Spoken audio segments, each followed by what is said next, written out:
ሰላም እንዴት ናችሁ? ውድና የተከበራችሁ የቻናላችን ተከታታዮች እንግዲህ በዛሬ ደግሞ በጣም ወሳኝ የሚባል ፕሮጀክት ነው ማሳያችሁ። ይህ ፕሮጀክት ኤግል ሂልስ ለጋር ፕሮጀክት ተብሎ ይጠራል። የዚህ ፕሮጀክት ዋና አልሚ ድርጅት ደግሞ ኤግል ሂልስ ኢትዮጵያ ተብሎ ይጠራል። ይህ የኤግል ሂልስ ኢትዮጵያ ተብሎ የሚጠራው የዩናይትድ አረብ ኤሚሬቱ ኤግል ሂልስ ኢንቨስትመንት ኤንድ ዲቨሎፕመንት ካምፓኒ ፓርት ነው። ከአዲስ አበባ ከተማ አስተዳደር ጋር በመተባበር ነው ይህንን ፕሮጀክት እያለማ የሚገኘው።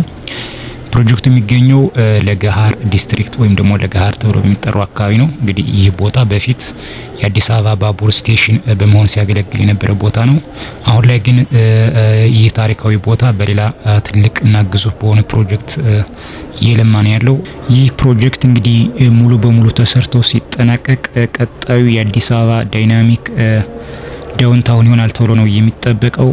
በውስጡም ያካተታቸው መሰረተ ልማቶችና የግንባታ አይነቶችም በጣም ብዙና መጠነ ሰፊ ናቸው። ለምሳሌ ያክል ሬዚደንሻል ግንባታን አካቷል፣ ወይም ደግሞ የመኖሪያ ቤት ግንባታ ማለት ነው። ሁለተኛ ኮሜርሻል ሴንተር ወይም ደግሞ የንግድ ማዕከላትን ያካተተ ነው። የንግድ ማከፋፈያ ቦታዎችን፣ የህዝብ መዝናኛ ቦታዎችንና ፓርኪንግ ግንባታ ስራዎችንም ያጠቃለለ በጣም ግዙፍና መጠነ ሰፊ ፕሮጀክት ነው። የመኖሪያ ቤቶችም ወደ 4000 እንደሚደርሱ ያገኙት መረጃ ያሳያል። ሌላው የሆቴል ግንባታም አለ። ባለ 4 ኮከብ ሆቴልና ባለ 5 ኮከብ ሆቴል ግንባታንም ያካተተ ነው። ከዚህ በተጨማሪ ለቢሮ አገልግሎት የሚውሉ ግንባታዎችንም አካቷል። ይህ ፕሮጀክት ያረፈበት ጠቅላላ ቦታ ደግሞ ወደ 360 ሺህ ካሬ ይደርሳል። እንደምታዩት ነው እንግዲህ ይህ ፕሮጀክት በጣም መጠነ ሰፊ ነው። ምናልባት አሁን እንደምታዩት የስትራክቸር ስራ አንዳንድ ግንባታዎች በጣም እየተፋጠኑ ያሉት። የአፓርትመንት ስራም በውስጡ አካቷል። አፓርትመንቱም ወደ 21 ወለል የሚደርስ አፓርትመንት አለ። ይህ አፓርትመንት ዋን ላጋር ታወር ተብሎ ይጠራል። እሱ ኦልሞስት እየተጠናቀቀ ነው ያለው። አሁን የፈርኒሽንግ ስራ መሰለኝ እየሰሩ ያሉት። እንግዲህ ከተጠናቀቀ ይህ ፕሮጀክት ቀጣዩ ዋና የህዝብ ዴስቲኔሽን ወይም ደግሞ ማዕከሉን ያገለግላል ተብሎ ነው የሚጠበቀው። አሁን ላይ ፕሮጀክቱ ምን እንደሚመስል በታች በኩል ደግሞ አለፈ ብዬ ያሳያችኋለሁ። እስከ መጨረሻው ድረስ አብራችሁን ቆዩ።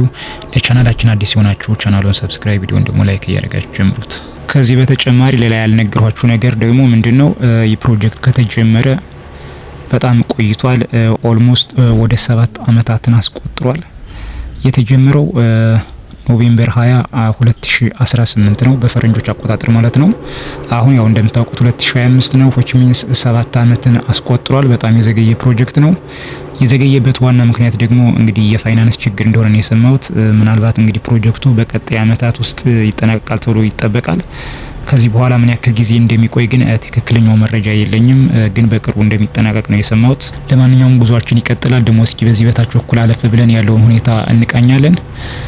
ቤተሰብ ያልሆናችሁ በድጋሚ ላስታውሳችሁ ሰብስክራይብ ማድረጋችሁን አትርሱ። ቪዲዮን ደግሞ ላይክ እያደረጋችሁ ሼር እያደረጋችሁ ሌሎችም እንዲደርስ አድርጉ።